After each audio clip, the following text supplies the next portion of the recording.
I don't know why.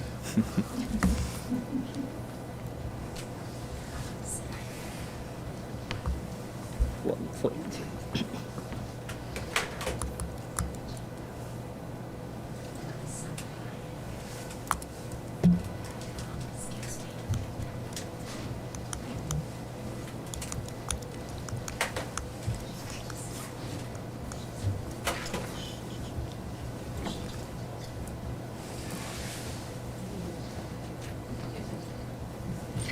Okay, Peter.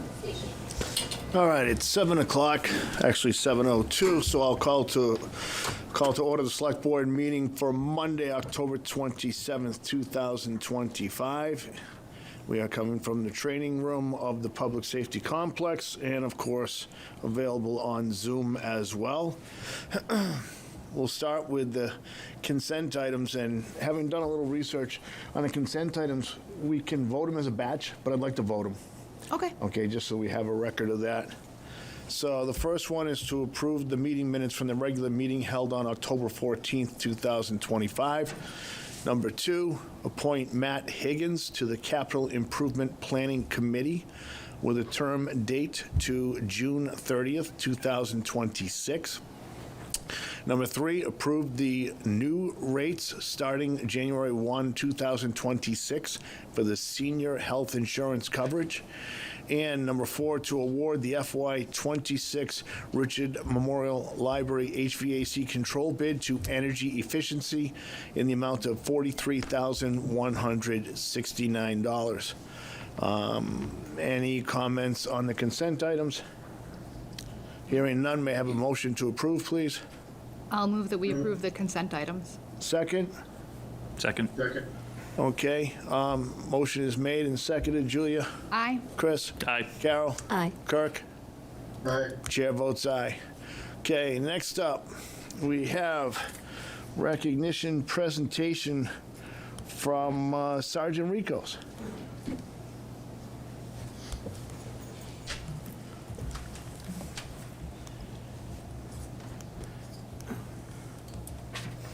Good evening, Sergeant. Welcome. Good evening. Is that good? Can you hear me? Yeah, you're good. Okay. All right. Thank you to the board for having us up here and being able to present this. Some excellent work done by a couple of our officers. I'd like to first extend gratitude to all of our officers. With staffing shortages, we've had a lot of people step up to the plate, and they're going above and beyond. So, although we're recognizing these two tonight, I want to just extend thank you to all of them. If I could just bring your attention to the incident in question, it was October 5th of this year. Officers Timothy Larkham and Dylan Havey were dispatched to a report of a suspicious person in the area of Worcester County Memorial. Officer Havey arrived on scene and quickly determined that this was a vulnerable individual in need of help. He transported him back to the station where Officer Larkham got involved with this investigation. And I have to give them credit because this individual was from out of state, so our standard queries on who he was and what was going on didn't really turn up a lot of information. I think a lot of police departments at that point would have just maybe offered the individual a ride somewhere, called him a cab. Due to their due diligence, they were able to identify that this, like I said, was a vulnerable person who had been reported missing out of, I believe, the city of Worcester or Shrewsbury, possibly, the day prior. And the gentleman had been walking through the streets of Worcester and found his way into Paxton over a period of 24 hours. Like I said, they did some things that I think a lot of officers wouldn't have done, and so I'd like to recognize them for that. If I could invite the chair up for a presentation of the awards, and if I could have both officers, Havey and Larkham.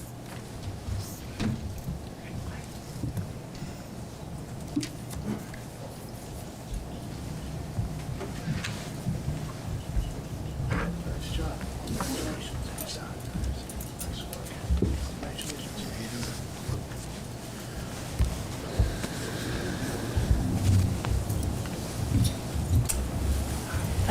Congratulations. Congratulations. Thank you. Thank you. Congratulations. Thank Well you so done. much. Congratulations. Good job.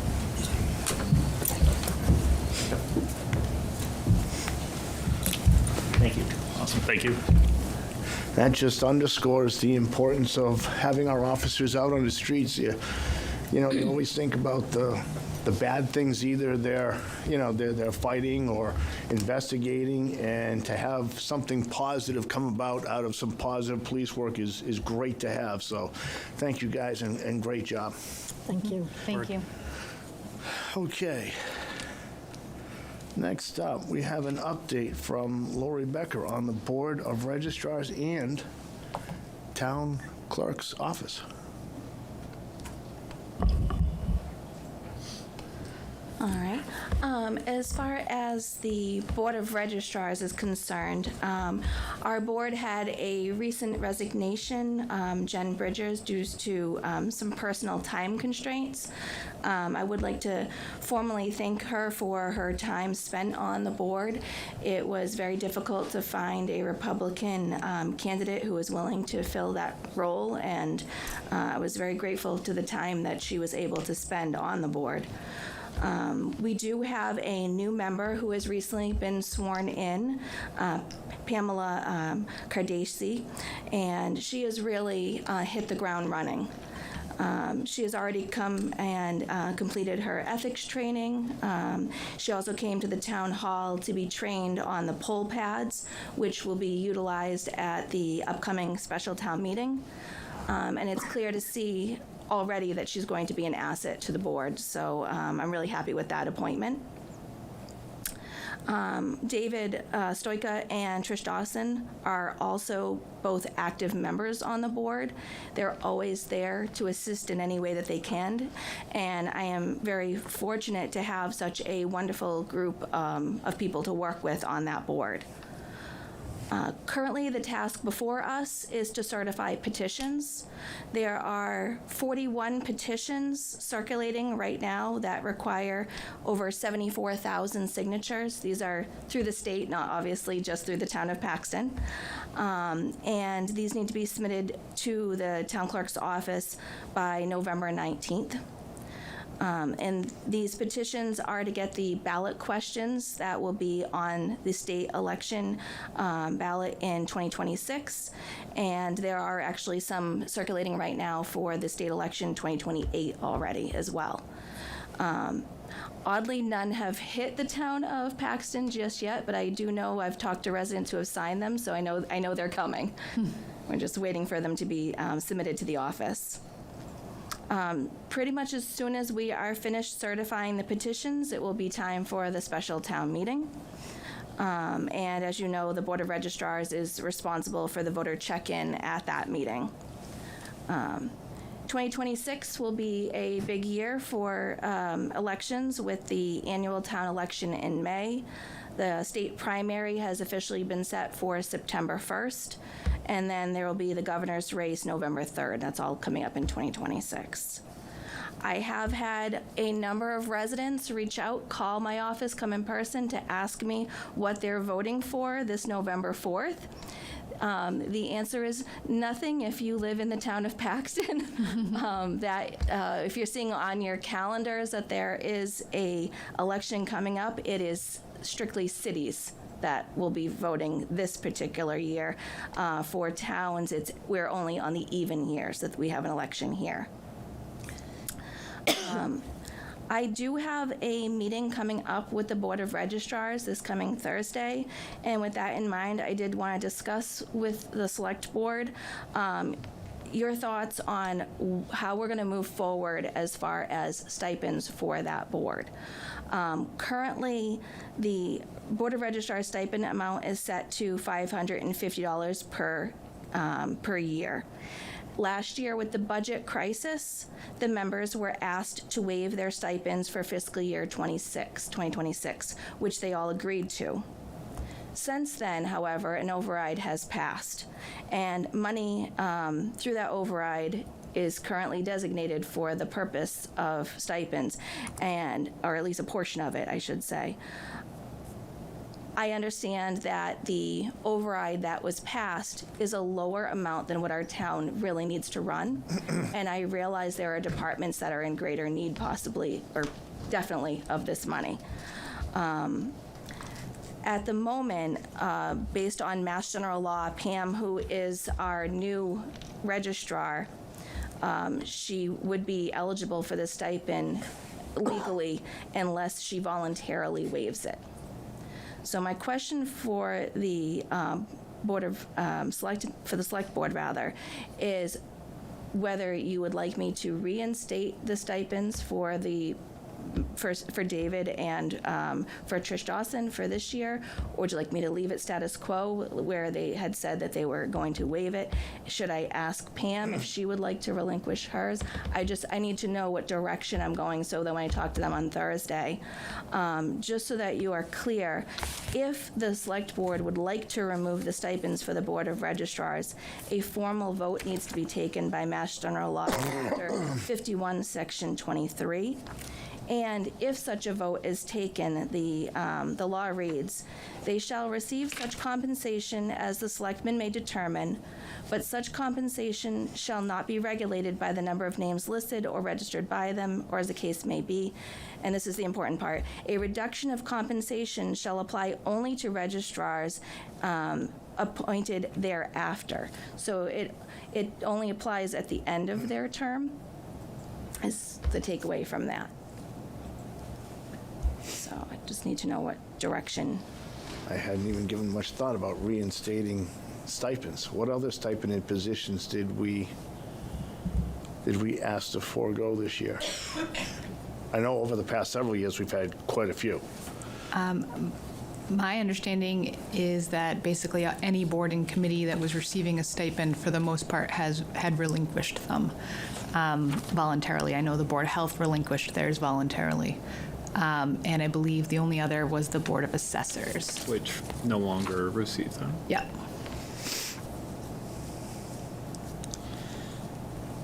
So it would seem that should be an all or nothing, in my opinion. I'd like to hear what the thoughts are of the other board members. I don't disagree with that. I'm not sure, from the perspective of looking at actual line items on the budget, if each of those committees had a separate line item for stipends.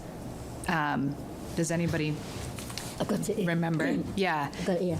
So the Board of Registrars, unless I'm mistaken, they've had theirs reinstated to 1650, correct? And that was a line item specific It for, was zero before Yep, yep. for the override, and now it's 1650. yeah. I don't know so the Board of Health had a compensation line item, but there's other items in there. It's not just committee compensation. And I suspect that the same is true for the Board of Assessors. So the only reason why I think that the Board of Registrars may be different is because this was voted at town meeting and then at an override with the amounts specifically laid out per line item, right?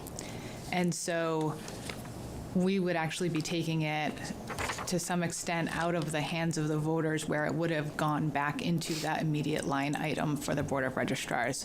Whereas the other two boards, there was other items contained in that compensation line item. So But that compensation line item was restored. it was, yeah. So that's just so if you wanted to extend that to the other boards, I would have to recuse myself, I think, from that discussion further. Yes, you would. But I think it would be up to the board to make that determination of whether or not they felt that it should get extended. I think there's perhaps an argument to do that. My only concern would be having that appearance of not following the wishes of the voter. Which I agree with. And for the Board of Health, there's a committee compensation separate line item. There is a separate line item, okay. The assessors, I don't see one. But I don't know if obviously I don't know off the top of my head, maybe you do, Robert, but the there's no separate line item just for compensation for the board. For the board, there was a separate Yeah. line item, but when the actual funds were restored to the assessor's office, it was just the amount so that we could appropriate it there, not to a specific line item in the assessor's office. So that's why they were appropriated to services and the actual principal assessor's salary. So the assessor's salary that is in the accounts, is that purely for the assessor's salary, or does that contain? Correct. That does not contain the Board of Assessors stipends. And I think those are the only boards. So what boards are they? Board of Health, Yep. Board of Assessors, and registrars. If I remember right. correctly, and you could look back to see how the ballot question read, because I'm not certain on this, I seem to remember that the money was going to was it the overall, like, the top line item, or is it broken down that specific? I can't remember. It didn't get into specifics of Line how items. they were attributed. Like, it might have just said, like, the Board of Yeah. Registrar's elections budget, as opposed to the individual breakdown, if memory serves me. Yep, okay. But how it's set up now, it's in there like that. But it was added back in when the funds were redistributed. Yeah.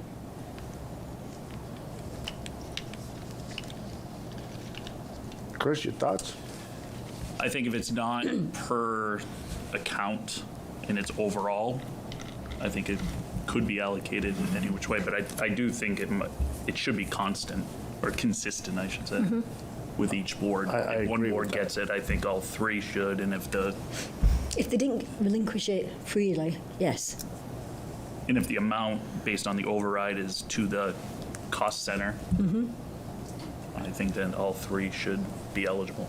It's none or all three? That is what Correct. you're saying. Correct. Carol, any other thoughts on that? No, I agree with that because I agree with Julia's comments that if the override and the intent was to restore to these line items, then that's what we should be doing. So then we should be restoring the stipends to all three. Kirk, your thoughts?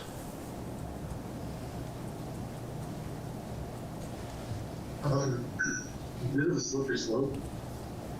So I'm a little bit on the fence because the money that was allocated for the override,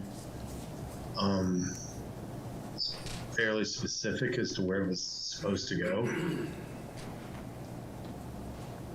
That's my only concern. So I'll kind of leave it at that. I'd like to make one more comment. So we are in a tough place with the budget, and there's a lot of committees that serve this town and do a lot of work for this town that aren't compensated. So my inclination is that three boards shouldn't get compensated when none of the others get compensated. Certainly, the select board isn't receiving compensation. But we gave that up prior We did, to that, so yeah. But there's, if I could comment to that, there's even appointed positions that have a stipend that have given up their stipend for that particular elected position.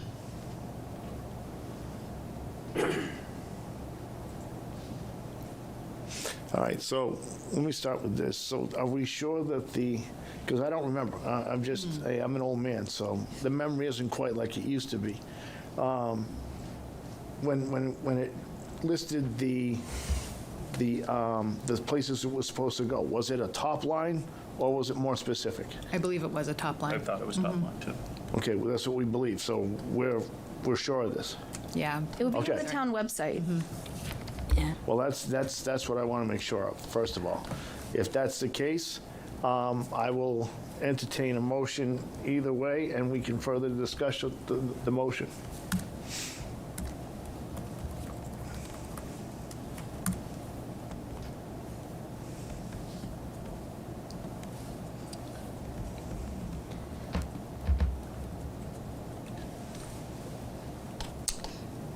think I would like to see, there must have been a reason why the town accountant put that line item back in. You know what I'm saying? There must have been enough compensation. I don't know what, without going all the way back, I don't know what was cut before it was reinstated. So make a motion, Elections. Carol. I would like to look into it more further. I've more feedback from the town administrator and the town, Can we put this on the agenda specifically then for our next meeting?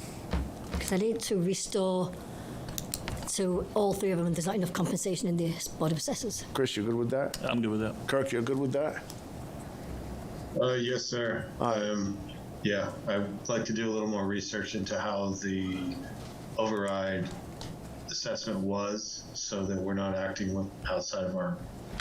Excellent, excellent. And Julia, I'm not going to ask you. No, thank you. Okay, Laurie? Okay, so that's the end of the piece for the registrars. If I can move on to the town clerk side.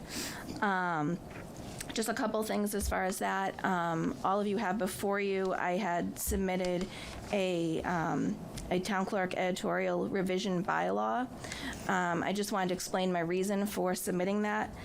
At the November 18th, 2024 special town meeting, Article 10 would have created sections 12 through 15 in our town zoning bylaws.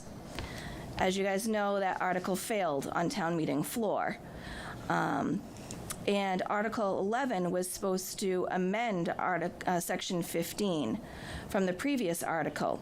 But since 10 failed, it simply created a Section 15. And the problem that arose from this was, since Article 10 failed, our zoning bylaws go Section 9, 10, 11, 15. There's no 12, 13, 14, which looks foolish, but legally I can't touch it without going through, for a zoning bylaw change, you have to go through a public hearing process and all of the above. I am aware that this bylaw exists as I gave it to you in the town of Rutland, so I know that the wording is accurate for what the AG's office would approve. I originally wanted to put it forward as a zoning bylaw change, and after speaking to Nicole in the AG's office, it was her recommendation that we put it through as a general bylaw change, because it would apply to both general and zoning bylaws if we did it as such. So that was my reason for wanting to do that. At the same time that I talked to her, I asked if we could add in me being able to fix spelling errors, and I was told they would not approve it. Okay. Because sometimes the spelling of a word changes the meaning of the word, so they would not give my office the authority to make such changes. So it would only be simple numbering changes. And the only other thing, I wanted to take this opportunity, thanks to the override, my office was able to fill the assistant town clerk vacancy. The new assistant, his name is Samuel Legacy, and Sam has hit the ground running. He is doing a fantastic job. I could not be happier with the selection made. He's only been on a few weeks, and he's already picked up a lot of information very quick, and I think he's going to be a true asset to the town. Great. So, Excellent. All right, thank you.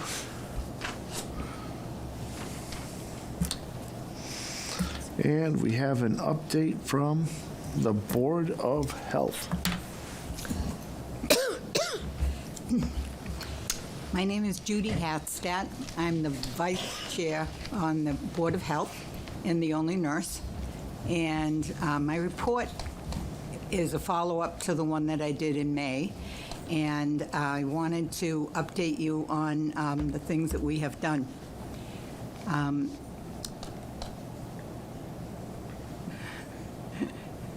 I could read my own writing. My responsibilities as the nurse on the Board of Health include reports from the DPH, which is called MAVEN, and they send me any reports of any communicable diseases in the town. And so at the last meeting, I gave you most of what we had, which was the report that I submitted at the end of fiscal year. So to add to that, I'm going to report on from June till October 27th today. In June, we had 2 cases of hepatitis C, 4 cases of Lyme, 1 of influenza A, and 1 of influenza B. July, we had 1 of legionellosis and 1 of Lyme. August, we had 1 Lyme and 1 West Nile virus. And September, we had 1 Lyme and 1 hepatitis B. In October, 1 Lyme and 1 varicella, which is chickenpox. So we've really had, compared to the winter we had with the influenza, we had a wonderful spring into summer. And so, further on in the period of time, we modified the budget for the Board of Health. And, okay. First of all, we were cutting the beaver removal person, which was a chunk of cash, $2,500, and eliminating the Board of Health member compensation, which is $331.35. Reducing the animal inspector's pay to $672.75. And then the trash budget was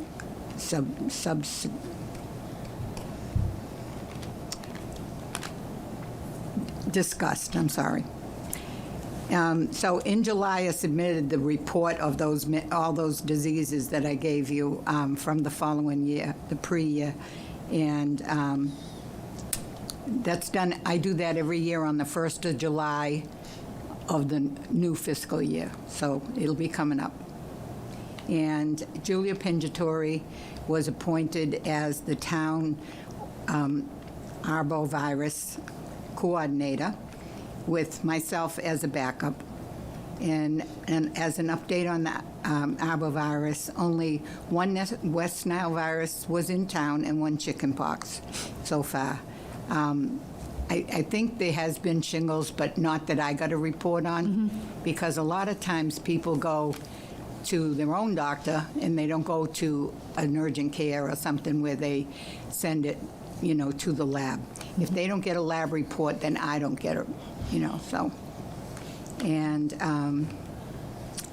the mosquitoes should be gone by now, hopefully. And it's important that we also make sure that people are getting vaccinated appropriately and guidelines followed for when they should return to work or to school. And the end. Any questions? Just one. So just from my own clarification, so those numbers you give us are just the known numbers, but Yes. the numbers could be Portable greater. to DPH. Yeah, those numbers could be greater. Oh, absolutely, because people are having things done in the doctor's office and stuff, so, but these are the only ones I've been notified Sure. of that I follow up on every single case that they send me, and I investigate each one as appropriately. Okay. Any other questions? I assume you don't have any, Julia. Chris? None. Kirk? No questions. Thank you. All right, thank you very much. thank Thank you. Thank you, Judy. Thank you. Okay. Next up, we'd like to appoint Deirdre Malone as the senior clerk at the Treasurer Collector's Office. May I have a motion to do so, please? I'll make a motion. Second. So we have a motion and a second to appoint Deirdre Malone, which, thank goodness, because she's been volunteering a lot of time already. So just the fact that we now have the ability to compensate her is great. And I assuming we're going to get a positive vote, I just want to say that she is such a welcome addition to any office she happens to be in, but that office in particular, with her experience, we're very lucky to have her. Any other comments? The only other comment I have is that I would like the motion to read exactly as Peter had stated it, which is senior clerk in the treasurer collector office. Okay, so I'll make a motion that we appoint Deirdre Malone as the senior clerk to the treasurer collector. In the treasurer collector office, That's not what you said? not to the treasurer collector. Oh, I don't want it to imply a reporting relationship. It does say what senior it said. clerk to the treasurer collector. That's why it was read that way. Yeah. You had said something different originally. So go ahead, in the treasurer Yeah, just collector's change that. office. Yeah. all right. So I make a motion that we appoint Deirdre Malone as senior clerk in the treasurer collector's office. Perfect. Very good. Okay. And Chris, your second? Second, yeah. All right, good. All those in favor, Julia? Aye. Chris? Aye. Carol? Aye. Kirk? Aye. The chair votes aye. Next, apparently, if I'm reading this correctly, because of a conflict between bylaws and state guidelines, we need to revote this again. So I would like a motion, please, to appoint David Bloom to the planning board with a term that ends at the next annual town election, scheduled for May 11th, 2026. I'll make that motion. Second. Okay, so a motion from Julia and a second by Kirk. Any discussion? All in favor? Julia? Aye. Chris? Aye. Carol? Aye. Kirk? Aye. And the chair votes aye. And Mr. Bloom, I apologize for any confusion in there, but we have a conflict that eventually we're going to have to address, and that's something that we got to talk about maybe as we round the new year as a bylaw committee to take a look at all of them, because I'm sure we've got a number of them that need to be looked at. Next, we need to approve and sign the amendment to the interim town administrator's contract. That was in your packet. May I have a motion, please? I move that we approve the interim town administrators, the amendment to the interim town administrator's contract. Second. Any discussion? Hearing none. All in favor, Julia? Aye. Chris? Aye. Carol? Aye. Kirk? Aye. And the chair votes aye, and we can sign that at the end of the meeting. Doesn't make for very exciting television. Next, we got to review the application for stormwater utility abatement request from Jeremy Golding of 44 Howard Street. The abatement form was in there. The email from Mr. Golding was in there as well. I'd like to start with a motion, and then we can go into discussion, please. Yep. I'm going to move that we approve the abatement for Jeremy Golden at 44 Howard Street. Second. Okay, any discussion about that? Yes. Go ahead. So I think we need to be clear as to what the reason is for the. I was just about to do Yeah. that. Yep. So the reason for me is because he pays his taxes to the town of Holden. Yeah. Then the way we have set this up is that if you pay taxes to the town of Paxton, that you would be assessed a stormwater utility fee. He does also mention in his abatement application that he has well service and private septic.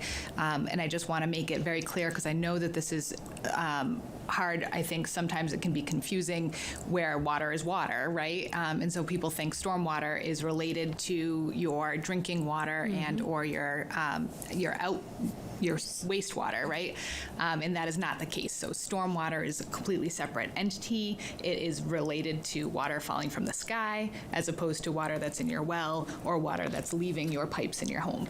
So the whole stormwater situation is about impervious surfaces, and that being the roof of your house and your driveway and whatnot. And that's what this is related to, is outflow to impervious surfaces that we now are required by the state to monitor and make changes to. So, And that's why that property being in Holden is so important. Yeah. yes. It's one of those odd, really odd. It's an odd street that is in Paxton and Holden. Yep. Yeah, there's a few homes up there. Yeah. Right. All right, so we have a motion to approve the abatement with a second. All in favor, Julia? Aye. Chris? Aye. Carol? Aye. Kirk? Aye. And the chair votes aye. And preliminary discussions on the upcoming FY '27 budget season.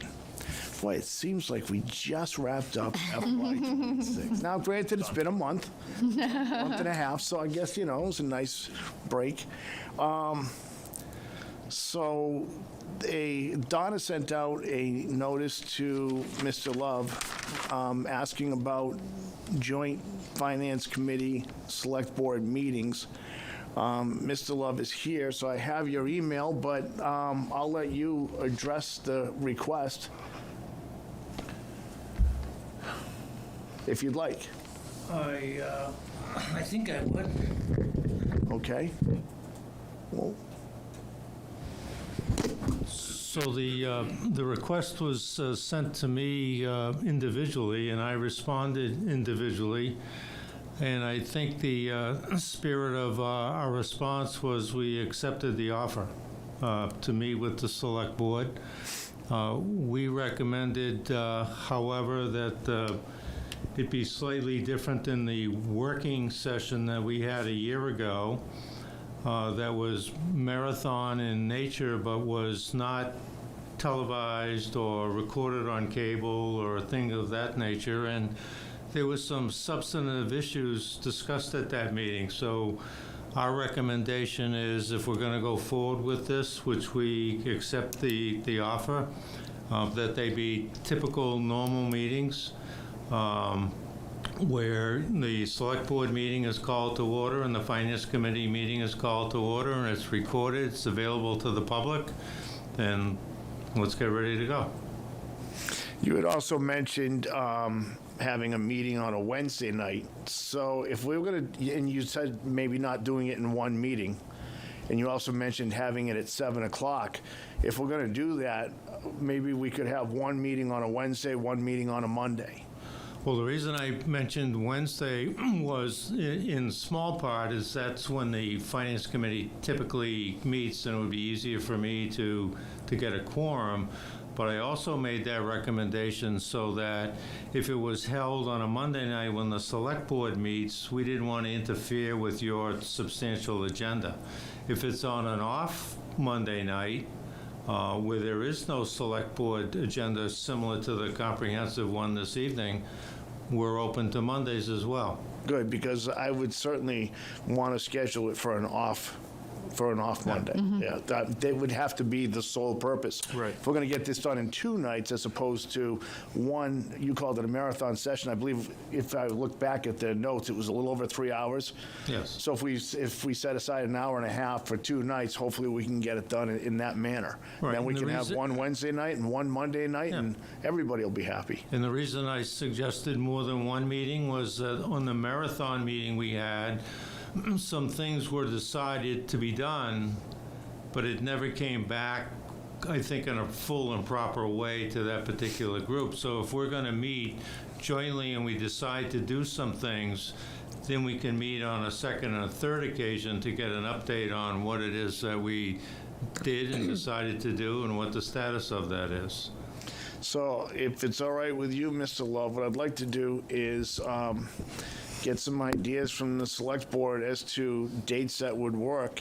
On Monday, we'll plan on 2 meetings. If we need more, we can always schedule more later. And I will have Donna get some dates to you, if that's okay, and you could check in with FinCom.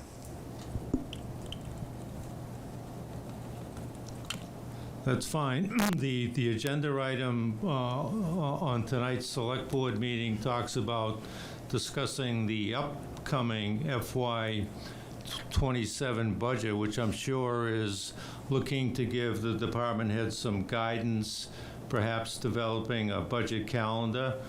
But you recall that during the budget sessions last year, we had a number of joint meetings with the select board and the finance committee. And that same invitation is open to the select board in that regard, which I'm speaking singularly as a committee member. We haven't brought this whole concept to the committee as a whole, but I would suggest that they probably be in favor of it as well.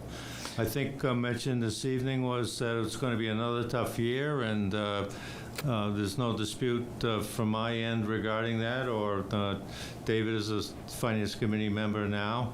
So the more that we can interact, I think the better product we're going to end up producing. So I think what happened, Mr. Love, was we put together the agenda. We tried to put together the agenda for the Wednesday before this meeting so that I could meet with Donna and Robert and review everything. And we had put that in there before we got your email back. And that's the only reason it says to begin the preliminary discussions, because we weren't sure if you were going to, what your response was going to be. As far as I'm concerned, I'm going to check for comments with the rest of the board. This is our preliminary discussion, setting this up like this. Any other comments from the board? Julia, I'll start with you, since you were the chair when you did this process last year. Yep. So I thought it was actually very helpful for the two boards to meet together prior to kicking off the budget season, or to signal the kickoff of the budget season. Whether or not it's televised, to me, doesn't make a whole lot of difference. There are still minutes kept, and those minutes should be readily accessible. Those are the record of any meeting. So I think the intention at the time of not recording that was to sort of bring the level down a little bit, so people felt like they weren't on stage, they weren't needing to, present a specific persona. We could just kind of have a discussion. That was the thought process of the town administrator at the time for having the working group set up like that, not a working group, a working session set up like that, and moving forward. But I'm not sure that that's really going to make a whole lot of difference. Okay. Chris? Yeah, in favor of the two meetings. I agree just having that single topic on the agenda, so it's not a marathon meeting. And I could care less about video or non-video, so it doesn't matter to me. Yeah. Carol? Same. Kirk? Name. Well spoken, Chris. Thank you, Kirk. The only thing I would say is I do prefer video. I like to see as much as transparent as possible. And this coming from a guy who had to apologize to Tony last year because I had gotten a little heated during one of the meetings, but that's all right. That's how it works, and if that's how it works and people want to tune in instead of watching, some reality TV show, well, this is a reality TV show. Instead of watching something else on TV, then by all means, I think they should be able to. And of course, it's available on demand as well. As far as dates, how about, is it all right if Donna and I come up with a few dates and then have Donna put it out to you guys, Yeah. and then we'll put it out to the Finance Committee as well, and we'll get that ball rolling. Yep. Sound good? Yep. Sorry, me. Mr. Love, sounds good? It does. All right. And we have begun the preliminary discussions. All right, next up. Review and approve the final building use guidelines for the senior center.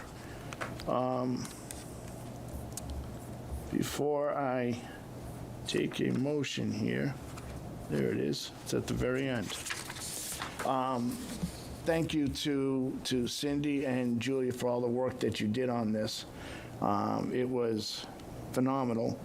The only edit I saw was the parentheses Yep. before person needs to be after person. Yes. Other than that, I thought it was excellent. But we'll get your thoughts. Can I get a motion, first of all, to approve these guidelines, or to approve this, guidelines for the use of the senior center? I would make the motion, but I wrote it, so I think the So motion moved. should come from somebody else. All right, we have a motion to approve. Can I have a second? All right, Second. discussion, other than moving the parentheses. Oh, I'm sorry, go ahead. I had a few. On number 1, where it says should be scheduled to the executive assistant or the town administrator. Should say 2. Oh, it says 2. Should it be or? Is it No. both? Or No, it's No. it just Donna is the executive assistant Okay. to the town administrator. Oh, That's okay. just her title. fair enough. And then number 4 was I wrote down any, just trying to figure out where I put it. Put all trash. The other items right here. Oh, please do not remove any senior center property? Yes, correct. Yep, you're right. That should get Instead of changed. and? Oh, yeah, that's a good catch. Good catch. I would just say we should spell Robert's name right. Oh, geez, Louise, where is it? Thank you. Did I do that? I'm sorry. Oh, no, Good catch. I didn't. It wasn't me. Yeah, we should spell Robert's name correctly. I agree. Yeah. We're just missing a C in there. Well, he hasn't been on the scene very long, so. All right, anything else? Go ahead, Cindy. Yeah. Oh, sorry. It's Peter's up. Do you want to? So Cindy had gotten back to me again. We had talked about the lock, and the lock, when they looked into it further, actually does accept more than one code, Okay. the one that's there. And so the thought process was that the master code for that lock would be available to the people who use the building most frequently, essentially Cindy, and then for emergency services, it would be, police and fire chief would have the the master code for that lock. And then Donna would be able to assign codes to the responsible party that is requesting to use that building. And unfortunately, it's not super easy to change the code. It can't be done remotely. So Cindy would have to program the lock at the lock with the code. And then Donna could then relay that to the individual requesting the room. And we had questioned whether that needed to be included in the policy. That's what I was thinking. And also, the other thought process was that the code would be given to the head of the group or the chair of the group specifically, and if the chair could not attend that meeting, they would give it to the vice chair rather than giving it to any committee member and just saying, I'm going to run late, and just have everybody, whoever the individual is that is responsible for coming into the building, would be that person, then others would follow, rather than sharing it with the whole committee group. No, it should only go to the one designee. Yep. Because I think we find out people arrive early or they'll call up and what's the code, so that's what we were hoping to achieve. And we want to establish personal accountability, so it would be that person's code, that's their code, they're not to share that code, and, anything that occurs under, access through that code would be, would be their responsibility for. So number 2 covers that. So I think it does. It does. That's what, so when I reread it, I thought, you know what, I really kind of think that it's in there enough. The actual process in terms of how we do it doesn't necessarily need to be in the policy. So I guess my question would be, when we reprogram everything, the master code, do you feel that every board and committee should get their own code? How many boards, committees, Donna, or do you know? I think perhaps or groups. We could set them up as meetings are requested, rather than, so to use Neil Neil comes in, as an he gets his example. own Yeah. So we know the planning board is going to need the building. They use it for their meetings. And so when Neil needs to request that the meeting room be held, then we can set up Neil's code. Donna can give it to him, and then Neil, you will have your own code from then on. Evening or for The intent is it would be really, I think, for more than just that evening, but the caveat is in the policy that the codes will be changed periodically, and so at some point we will probably clear codes and renew codes because membership on committees and whatnot will change. I think originally we talked about doing it every month, but I think that might be too frequent. Yeah. too frequent. Yeah. whoops.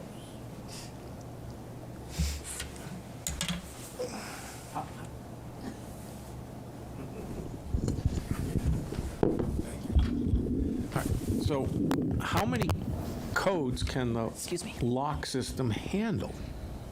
My understanding from what was researched, they said up to 500, but I don't believe Okay. that's. It should be plenty. Yeah, No, there so is plenty to cover the amount. I wouldn't count on the 500, No, I'm but not. I mean, there is enough to cover our That gives us the idea sufficient. anyway. Right. I get the reason for the question was if we're going to have meetings let's say on a monthly basis, and you were going to change them monthly, then that means we need to be updated all the time. Yeah, and that's not All right, so there would be a code given, and we would use that for whatever cycle you determine, 2 months, 3 months, 4 months, whatever, and we would be maybe a notified year. again if it Yeah, changed. yeah. All right. I'd suggest a year is probably appropriate. From my standpoint and our board, I think that's fine. Yeah. And then the only thing we would ask then, going by this form, is if for some reason, Mr. Bagdis, you were not going to make it to a meeting, the vice chair should get their own code. Is that, am I reading that correctly? Or they could get the same code, it's just. Well, I but don't then two think- people have the same code, and. But you're the same committee. No, but I know, but it defeats the purpose of being accountable to. personal If I'm not there for some reason. I agree. I think the vice chair should get their own code. I agree Yeah. with that. And then they're responsible for that meeting. Exactly. Okay. Yep. Yeah. So I guess our other concern, which has been added, was just to ensure that no individuals come into the building unless they are scheduled, authorized, or. And that's I in think there as that's in well. there. Yeah. So that was Yeah. our biggest That is in concern there. as well. I think it's pretty comprehensive. I don't think I couldn't think of anything that was left out, other than a couple of little changes, obviously, but that's Yeah. grammatical stuff. And of course, Rob's name. Just fix one it. last thing. Sure. Do you want the planning board to fill out this form and submit it, and that way we get a code, or is it just going to be taken care of? No, the planning board should fill this Okay. out as well. Yep. Fine. Yeah. Yeah, the idea is that this will be signed off on by anybody who's using the space. Perfect. Okay, thank you. So that means we probably should start getting busy That means you should, yeah. setting the codes. Yeah. You know, it's not something that has to happen overnight, but we Right. certainly want to get this wrapped up as quickly, in a timely manner, I think is probably the best way to put it, rather than as quickly as possible. So how many groups do we have? I guess, Donna, you can probably, we have that on the calendar, but you could send it to me so we can set the codes for the individual. I absolutely can. You're looking for a part one. Okay. Okay. Sound good? Sounds good to me. Yeah. Thank you. All right, so we have a motion and a second with, of course, the grammatical and spelling corrections.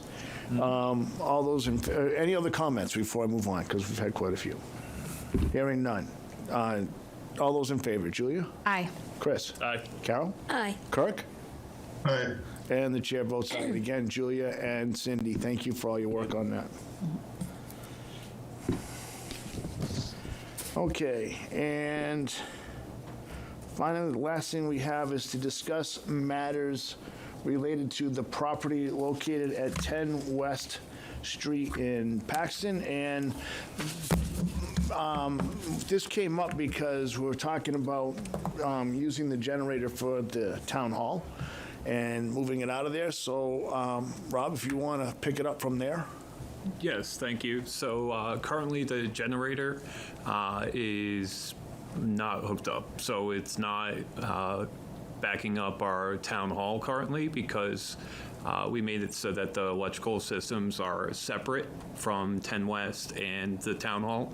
So unfortunately, our generator that we currently have is not powering the town hall, so that's why it did come up. We just need to know, should we have that in our plans for the future, or can we take that generator over to the town hall, utilize our current asset instead of buying a new one?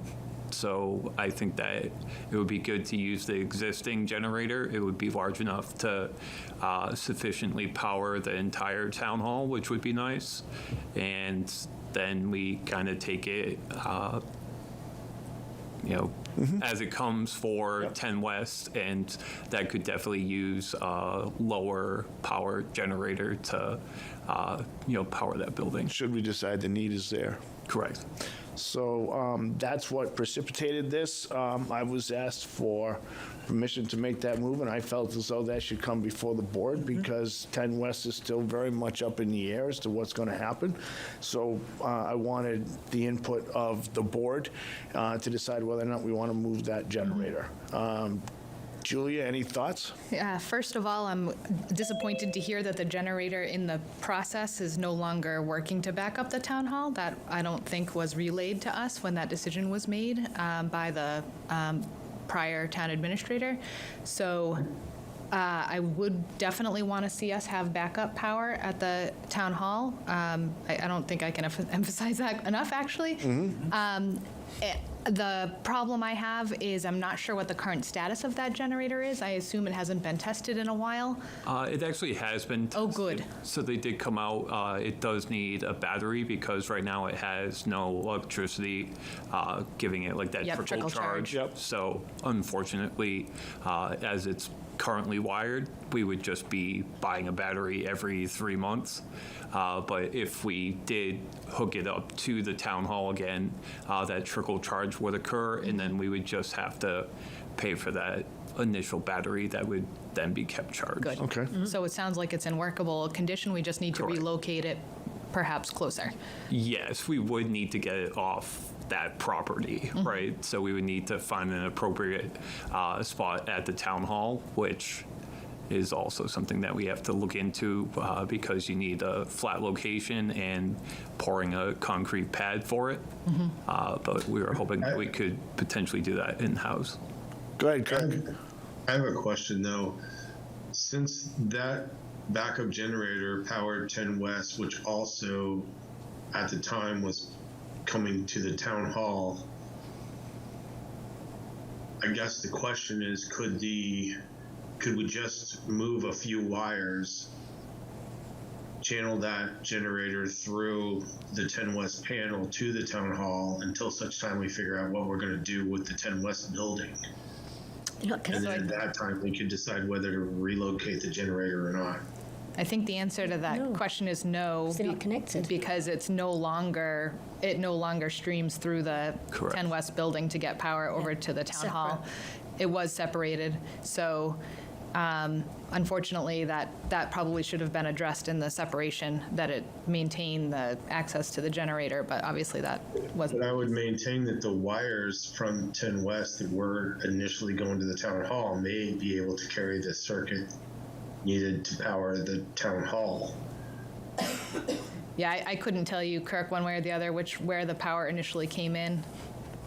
It's worth a question to the electrician. Robert, Yeah. could you pose that question? Is it possible to basically have it where it is and still provide backup to the town hall? So that's how what it Kirk was asking. originally wired, was that generator would power both 10 West and the town hall. Unfortunately, it was rewired so that we separated the two units, and now there's no longer generator backup for the town hall. So, But to my point, I understand if they what Kirk is rewired asking. it, Yeah.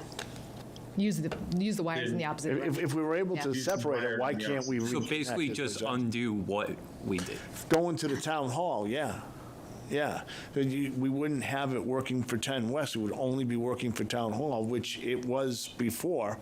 I don't know what was involved in that separation. I wasn't on the board at the Right. time, so I'm not sure, was, The board wasn't involved in the There was a separation. cost to it. So, but the thing is, I think the idea is that it backups the town hall, and it was very limited because it was backing up both buildings. What Robert's just said is, if we have it backing up the town hall, we'd have more capacity. and I agree with that. Yeah. The question is, can it remain where it is, so that we don't have to pay to have it moved Yeah. to a new, It's an easy question to pose to the. and that's the elected question board. that needs Yep. to be posed.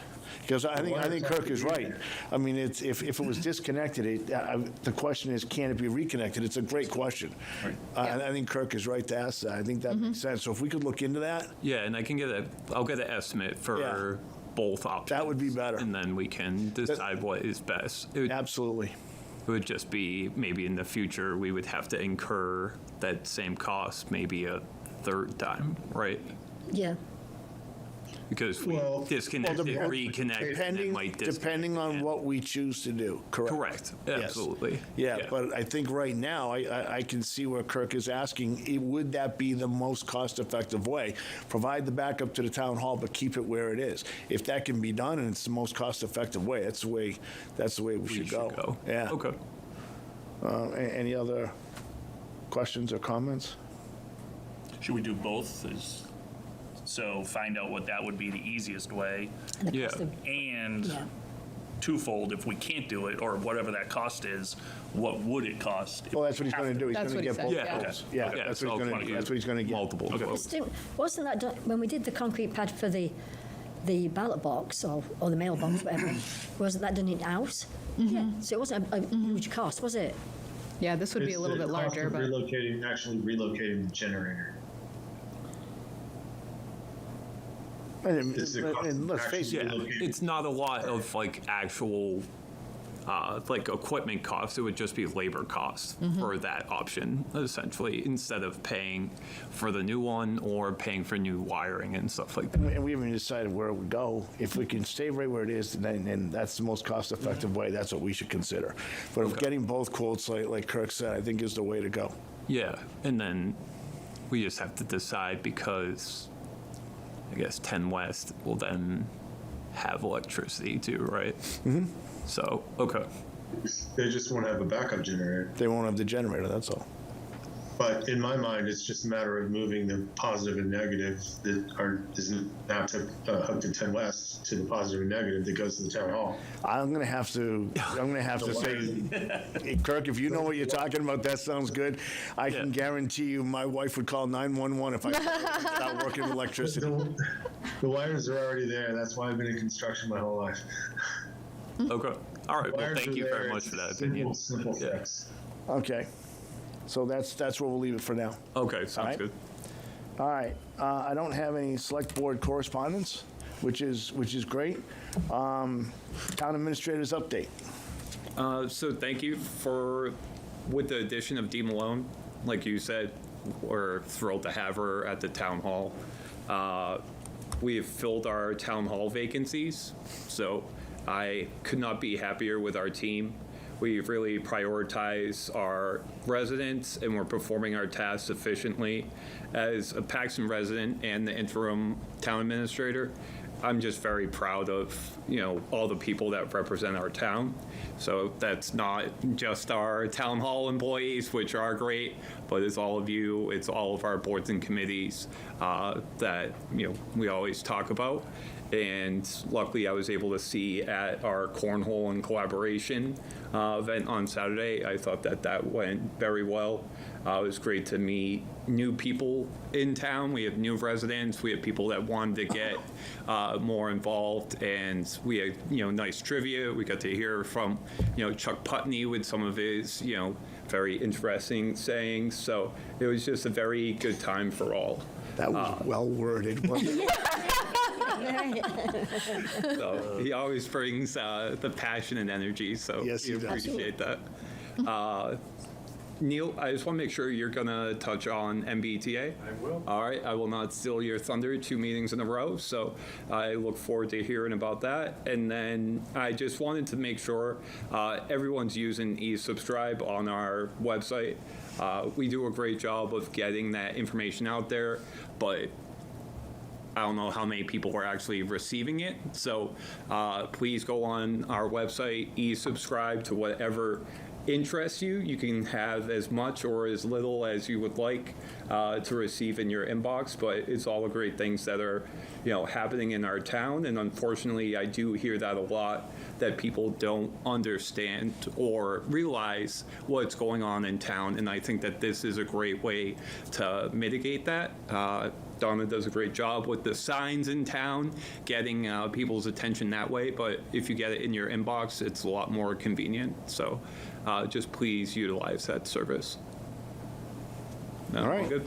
Thank you, sir. Thank you. Donna? I'm good, thank you. Okay. Guess who? Okay, just to follow up on the town administrator's update. I did attend the cornhole and collaboration on Saturday. I agree, it was nice to see new residents or new faces and this and that. During the discussion phase, Mr. Bogren, you were there.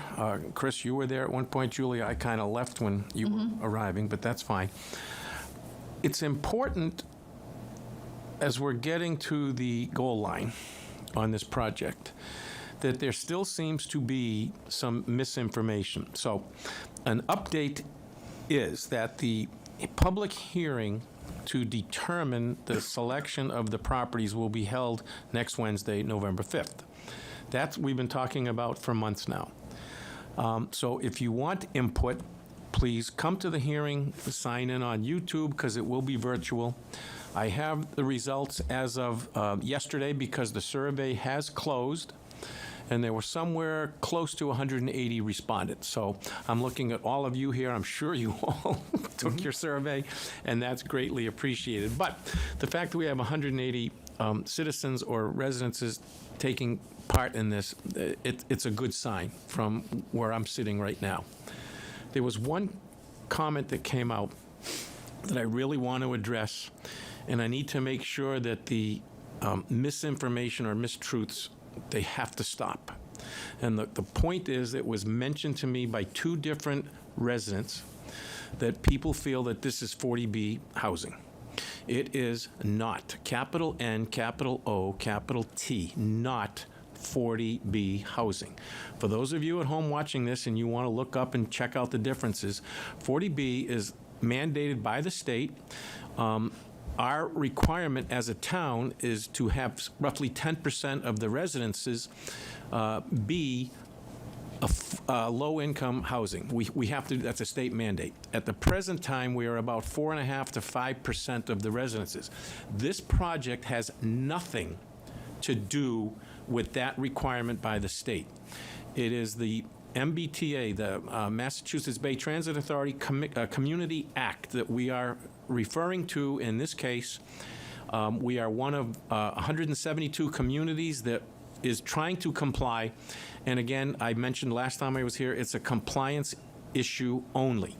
And in compliance, what we are asked to do is to designate an area in town that will be able to, I guess, allow development of the, I'm having a senior moment here because I had my thought figured out, medium density multifamily housing. So for the town of Paxton, again, it requires 15 units per acre, and we required by the state, based on the number of residences we have in town, 84 units. So just taking those two numbers and doing out the math, we need a little over 6 acres. So those of you that came to the gathering at the Soccer Asylum, you saw the proposed sites that are up right now. Those, as I sit here tonight, those are the 4 that are only going to be considered at this point. And I was asked, or I heard comments like, do I have a favorite one, or do I have the least favorite one? I really don't. If you put 1 through 4 in a hat, and we drew out 2 numbers, and that's what we came up with, I'm fine with that. One of the properties I will disclose this evening is located on 122 on Pleasant Street. Happens to be about 3/4 of a mile from my home, and I have no objections to that if that's the unit, the property that's chosen. So this is, we're finding that there are 2 camps in town. Actually, I'm going to make it 3. There's those that don't want it under any condition for any reason at any time. Then there are those that come to me and say, I really don't care as long as we comply. And then the third camp that is kind of interesting from my standpoint is to make Paxton more friendly, more meaningful, more whatever. This might be a way of achieving that. And there are a couple points that came out in some of the information sessions. The average house in this community right now is just over $500,000. And in order to be able to have a mortgage to afford that kind of house, you have to make somewhere around $135,000. And that's the simple rules that you take 30% of your gross income and you can apply that to housing, and to get a mortgage, blah, blah, blah, you can go through all the stuff. But you need about $135,000. I am not aware right now of what we pay town employees, meaning people that work at the DPW. I see the officers for the police department and the fire department, but there are people that work at the DPW, people that work in the schools and this and that. And the average salary for a beginning teacher in the Wachusett region is somewhere around $53,000 to $56,000. So somebody said, well, that's only one. What if they're married? And I said, well, what if they're not? What if we have a single parent that has 2 kids and wants to move into town and is a teacher and is making $60,000 or $65,000? They can't afford to do that. So this will allow some of that to happen. And sitting on a board that is responsible for some of the development of the community, I kind of see that as an asset. So I'm kind of throwing my hat in that ring. And I'm open to any suggestions, any comments that anybody would like to, make at the time. But the public hearing is next Wednesday evening. So thank you for my public safety announcement at this point. Well, thank you for that update, because I have had the opportunity to go through, read all 57 comments that were left with those 180 unique responses. So we made sure that people couldn't vote twice or do anything like that. So that's 180 unique responses.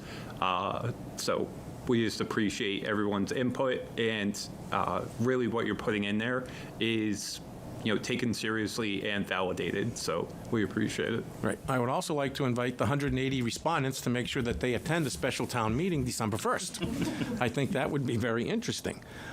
So from that. Now, if I may, can I just ask a couple of questions on things that took place this evening? I'll try to be brief. Sure. Okay. Along the budget items that you were talking about, I have the sample ballot in front of me. And I see that there are certain accounts, I don't have the budget, but I see the account numbers. So to go to the, let's just go to the assessor's office, because Robert has some experience with that.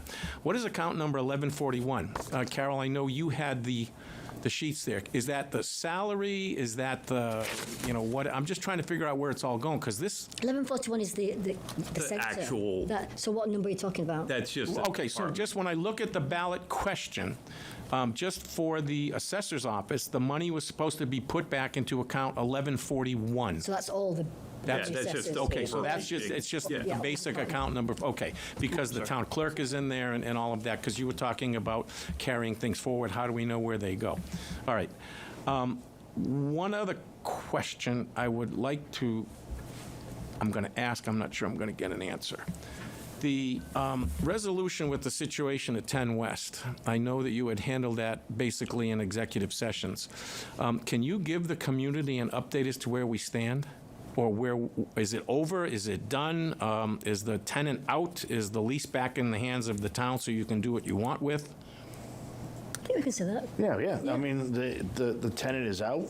Okay. The lease is terminated. It's Okay. complete, and everything is back in the hands of the town. Okay. Was there any type of compensation made to the tenant when they left? And if so, can you explain to me where that money may have come from because of the budget situations that we've just gone through? I didn't see a line item on the special ballot to say, funds for unknown emergencies.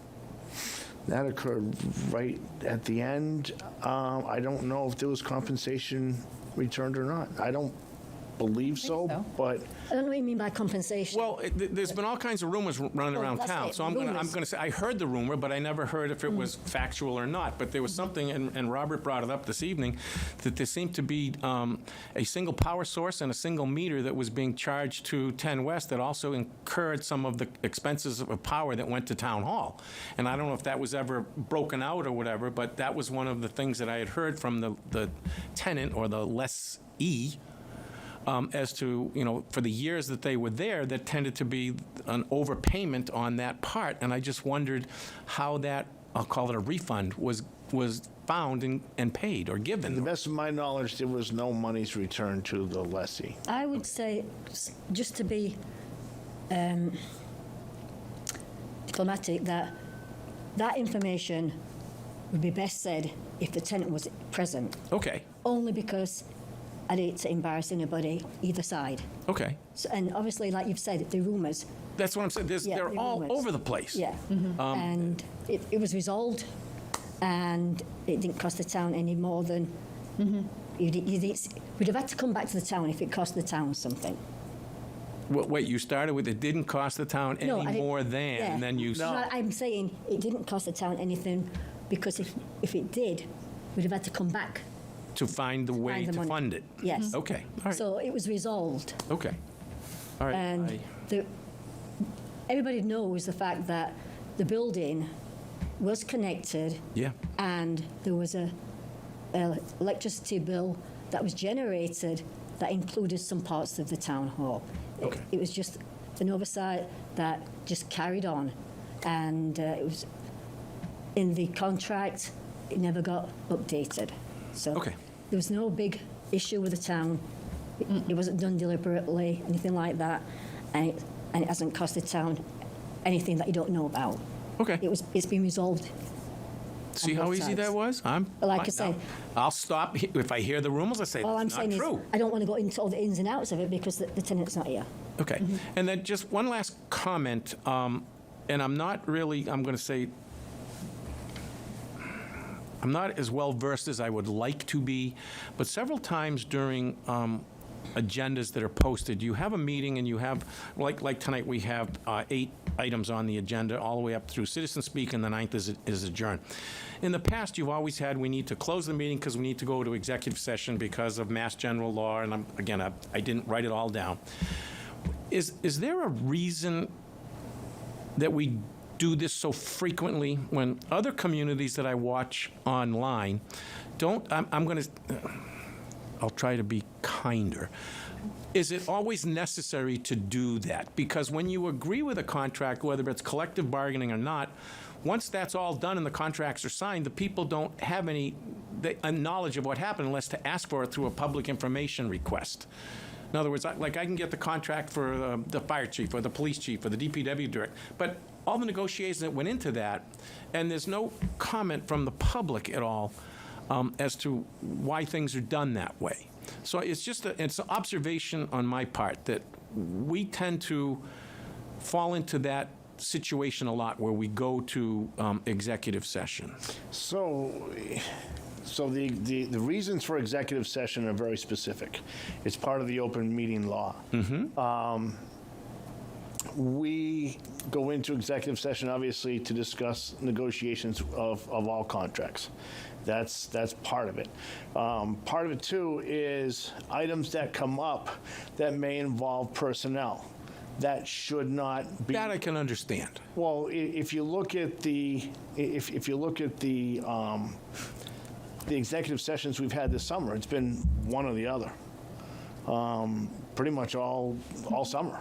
And unfortunately, part of it is a direct reason, and I can't go into a lot of detail, but I can tell you that part of it is a direct result of the financial situation that the town finds itself in.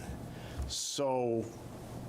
Okay, let's paint then with a broader brush. Okay. Why was the 10 West discussions held in executive session if, we lost a wonderful business in this town. Several times during the last 15 months or so, people have asked for a complete and transparent explanation as to what happened.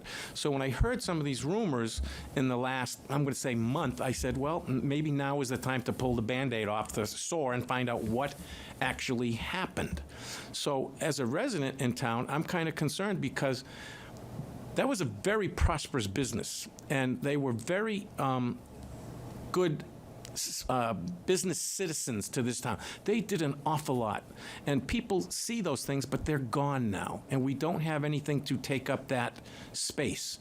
So I'm just kind of asking as to why that had to be in executive session. And I'm going to defer to Julia on that just because I wasn't sure. Yeah, just if you can help me, that's all.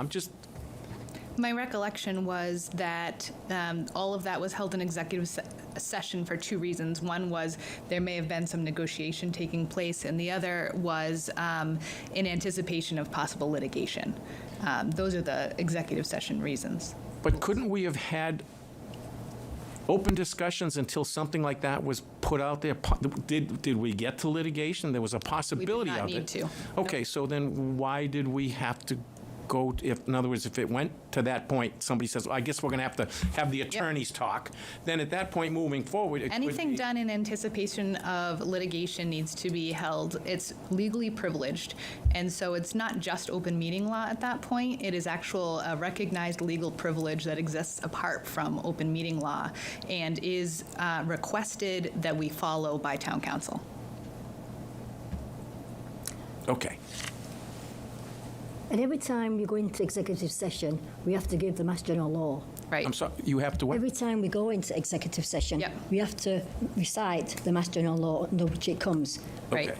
So if you were to look back at the agenda for the dates that the 10 West matter was discussed, you would see the exact executive session reason. Different than the binding arbitration or contracts that you're Yes. getting. Correct. Those are all Correct. different sections. Okay, that's what I'm saying. I wasn't as well-versed, but I just see Mass General Law, executive session, goodbye, everybody leave, and we'll figure out what's Neil, gonna you've happen. been on a board in this town for how Yeah, but long? I don't have executive sessions with the planning board. I wish I did sometimes, believe me. I'm just giving you a hard time. It's all part Wait a of minute, open Kirk, meeting one law. second. Yeah. All set? Was that Go ahead, Kirk. So to kind of break it down in layman's term, Neil, Thank you. I mean, you and I served on, I don't know how many boards at the church.